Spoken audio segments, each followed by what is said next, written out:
Ini adalah sebuah rumah yang terbagi dan ditandai oleh sebuah lakban. Di satu sisi garis tempat tinggal ibu dan anak perempuannya, sementara sisi lainnya adalah milik sang ayah. Melintasi garis itu adalah larangan keras. Setiap kali sang ayah tidak sengaja menginjak lakban tersebut, amarah ibunya akan meledak. Ia akan mendorong suaminya dengan keras hingga terjatuh. Sang ayah biasanya segera bangkit dan mencoba menjelaskan bahwa itu hanyalah ketidaksengajaan. Namun sebelum ia sempat menyelesaikan kalimatnya, sang istri akan mendorongnya lagi hingga kotak makan siangnya berserakan di lantai. Dalam kondisi lepas kendali, sang ibu mulai melemparkan benda apa saja yang bisa ia temukan. Bahkan bingkai foto Emily, putri mereka. Johnny sudah terbiasa dengan pertengkaran ini, ia hanya bisa menghela napas. Setiap kali hal itu terjadi, ia hanya memalingkan wajah dalam keheningan. Obsesi sang ibu sudah melampaui batas. Setiap kali kaki Johnny tidak sengaja menyentuh lakban, ia akan segera menggantinya dengan yang baru.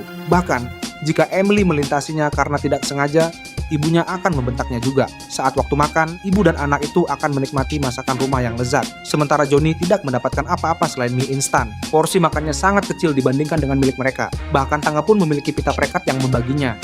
Setelah mandi, ia harus ekstra hati-hati agar tidak menginjak garis tersebut. Ketika Johnny kembali ke kamar kecilnya, Emily sering melihat sandal ayahnya menyentuh pita itu sehingga ia diam-diam meletakkannya kembali ke belakang garis agar ayahnya tidak mendapat masalah lagi. Bagian yang paling aneh adalah ibunya melarang Emily berbicara dengan ayahnya. Jika ketahuan melakukannya, ia akan dimarahi dengan keras. Meski begitu, Emily telah bertekad sebelum berusia 18 tahun, ia akan mengungkap rahasia di balik pita lakban itu. Keesokan paginya, setelah melihat ayahnya berangkat kerja, ia berlari mengejarnya. Hanya ketika mereka sudah jauh dari rumah, ia akhirnya bisa menyapanya. Sapaan kecil itu adalah sesuatu yang hanya bisa ia bagikan dengannya dari luar rumah. Setelah berjalan beberapa saat, Emily bertanya, "Ayah, mengapa ada pita lakban di rumah kita?" Johnny berhenti berjalan dan berkata pelan bahwa ia sendiri pun tidak benar-benar tahu. Mungkin ia pernah mengatakan sesuatu yang sangat melukai hati ibu Emily, dan sejak saat itu semuanya menjadi seperti ini. Namun ia bahkan tidak ingat apa yang telah ia katakan dan ibunya tidak pernah memberitahunya. Johnny berbalik untuk pergi.